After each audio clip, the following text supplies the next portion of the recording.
Muraho neza bene data, igitondo cyiza. Turagarutse muri bya byigisho byacu bikomeza. Nitwa Kugize Jean Pierre, ndi kumwe n'abatumirwa tumaranye iminsi bari kudufasha muri ibi byigisho byiza. Reka tubakire basuhuze kandi babibwire maze dukomeze n'ingingo yacu y'uyu munsi. Karibu duhereye hano iruhande rwanjye. Mwaramutseho neza, nanjye ndabasuhuje mu izina rya Yesu, nkaba nitwa Aimable Nshimiyimana. Mwakoze Nshimiyimana, reka twakire na mwene data Habuguru. Turabasuhuje mukomeza kugira igitondo cyiza, Uwiteka abahire. Nitwa Mutagoma Amoni. Barakoze cyane. Nshimiyimana na Amoni aje kudufasha. Uyu munsi tugeze ku ngingo isoza iki cyigisho cya gatanu. Iki cyigisho ni icya kane. Icyigisho cya kane kitubwira ngo iyerekwa rya mbere rya Daniyeli. Turi ku ngingo yacu ya nyuma itubwira ngo urubanza. Rero reka uyu mwanya dusabe Amoni asenge, none niturangiza dukomeze n'ingingo yacu y'uyu munsi. Karibu Amoni. Turagushimye Data twese udukunda, tugushimiye imbabazi zibana natwe. Muri aka kanya utwongereye agahe kugira ngo tubashe kugutega amatwi binyuze mu ijambo ryawe. Reka Umwuka Wera akore ku mitima yacu maze duce bugufi imbere yawe kugira ngo adushoboze kugendana nawe, kandi ibyo ukunda n'ibyo wishimiye mu ijambo ryawe aba ari byo uduha kugenderamo. Bisabye twizeye mu izina rya Yesu. Amen. Rakoze Amoni. Reka tujye mbere n'ingingo y'uyu munsi. Dusabe Amoni n'ubundi akomeza twibutse ingingo y'ejo mu macamake kugira ngo tuze twakire Aimable adukomereze n'ingingo y'uyu munsi. Kayo Urakoze cyane. Ingingo y'ejo hashize yatubwiraga ngo agahembe gato cyangwa se ihembe rito. Iri hembe rito tubonye ibyo ryakoze mu gihe cyahise, buryo ubuhanuzi buba bushingiye ku mateka yahise ndetse n'ariho ndetse n'azaza. Ni nayo mpamvu rero aka gahembe igihe kagiriyeho na bugingo n'ubu karacyakomeje. Niyo mpamvu nyuma yako n'ubundi kakiriho urubanza rwagombaga kubaho bitewe nuko ibikorwa byose n'amama atandukanye n'ubushobozi butandukanye akoresha byose biba bizakirwa mu rubanza. agahembe gato twarabibonye umunsi w'ejo, twabivizemo twiga uburyo agahembe gato kagereranije ubutegetsi bw'ubupapa bwatangiye mu kinyejana cya gatandatu. Mu myaka ibarwa ko bwatangiye muri 538 nyuma ya Kristo. Rero abasoma intambara ikomeye, abasoma ubusobanuro bwa Daniyeli tugenda turushaho kubyumva, kandi igihe tuzaba turi kwiga ibyigisho tuzarushaho kugenda tubisobanukirwa.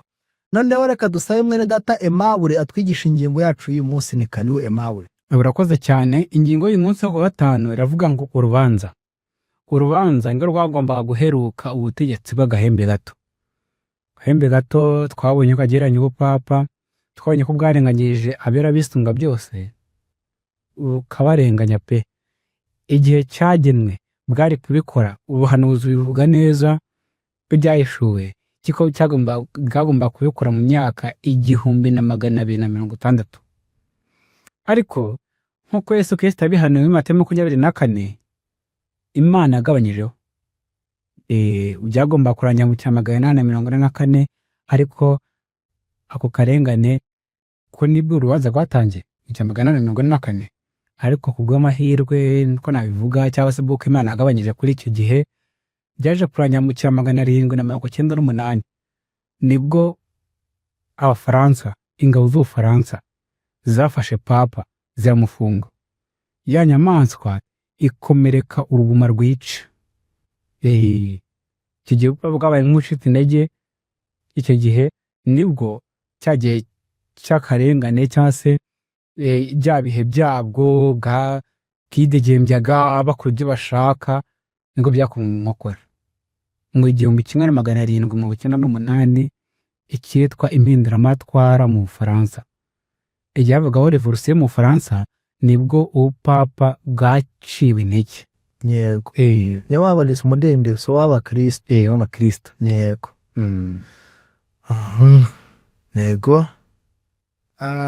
Rakoze cyane. Reka urubanza kakwakire mwene data Amoni atange inyunganizi aho mwene data Aimable agereje. Kane Ikigaragara cyo uru rubanza rwagombaga kuba nk'uko hano muri Daniyeli 7:26 hatubwira, aratubwira ngo kuri 26, hanyuma urubanza ruzashingwa bazamunyaga ubutware ngo babumareho, burimburwe kugeza ku mperuka. Aha ngaha rero birimo biragaragara ko nta bwami budashira, nta ngoma zidahanguka. Ni ukuvuga ngo n'ubundi mu byigisho twize twagiye tugenda tubikomozaho, biragaragara yuko byanze bikunze ubu bwami n'ubundi ni ukuvuga ngo hazakurikiraho urubanza, kandi ubwo buzaba nta bushobozi bugifite. Twese tujye imbere y'intebe imbere y'intebe y'urubanza. Yego. Hano birerekana neza ko urubanza ni iherezo, kandi iri herezo rirerekana ikintu cyiza, kuko umugambi w'Imana ni uwo kongera gufata umunyabyaha ikamwunga n'ijuru. Ibi rero birerekana neza ko igihe Imana izaba imaze kunga umunyabyaha n'ijuru, abanze kwiyunga n'ijuru bazarangirana n'ubu bwami, kuko ubu bwami buzakugwaho bwose. Ndetse hari aho twasomye ko ngo intumbi yabwo yararimbuwe, mu bwami bwararimbuwe rwose, n'intumbi yabwo iratwikwa irahera. Rero niyo mpamvu tuzarushaho kugenda twumva iherezo ry'ubu bwami, ariko kandi mbere yuko tunabyumva dukwiriye kwitegura kuzaba mu bwami bwa Kristo n'abera be. Reka twakire mwene data Aimable agira ikindi yongera kuri iki cyigisho maze dushyire umusozo. Karibu. Kino cyigisho cyarasobanutse neza mu ntambara ikomeye, kuri paji 439 barabisobanuye neza rwose. Amezi 42 mu gihe 13:5 akaba ahwanye n'igihe n'ibihe n'igice cy'igihe, angana n'imyaka 3 n'igice cyangwa se iminsi 1260 yo muri Daniel 3 yo muri Daniel 7. Icyo kikaba ari igihe ubupapa bwamaze burenganya abantu b'Imana. Iki gihe nk'uko cyavuzwe mu bice bibanza cyatangiranye no gukomera k'ubupapa mu mwaka 538 nyuma ya Kristo, kandi kirangira mu mwaka w'icya 798 nyuma ya Kristo. Icyo gihe mu cya 798 papa afashwe n'ingabo z'Abafaransa zimujyanaho umunyago, maze ubupapa bukomereka uruguma rwica. Bityo byari byavuzwe birasohora ngo nihagira ujyana abandi iminyago, nawe ubwazajyanwaho umunyago. Niko byasohoye. Rero kiriya gihe ari imyaka 1260 uhereye mu 538 kugeza mu cya 798, n'igihe ubupapa bwamaze bwidegembya baremanya abakristo babatoteza uko bishakiye. Ariko igihe cyaje kugera burahanguka, cyangwa se igihe cyaje kugera nabwo burahagarikwa. Yego. Narakoze rwose, byabayeho, ariko bizarushaho kubaho umunota wa nyuma ubwo Kristo azaba umutware, maze abera nabo bagahabwa ubwo bwami, bakima muri ubwo bwami. Nshuti rero nibyo tubifuriza. Sinzi niba hari utuniganye ijambo wagira ikindi kintu yongeraho kugira ngo birusheho kunoga. Amoni, wumva ari ikintu wakongeraho? Ikigaragara icyo nakongeraho nicyo twarimo tuvuga yuko umugambi w'Imana kugira ngo ishyire haya mami ni ukugira ngo uko ibihe bigenda bisimburana, amahoro Imana iha abantu ndetse n'iby'Imana igenda itanga biba bikubiyemo urukundo rw'Imana kugira ngo yihanganire buri muntu wese irebe ko yakwihana. Ariko noneho iyo bidakozwe, ni ukuvuga ngo niyo mpamvu buri bintu byose bigenda bishyirwa mu rubanza hanyuma buri muntu wese akazisobanura. Yego.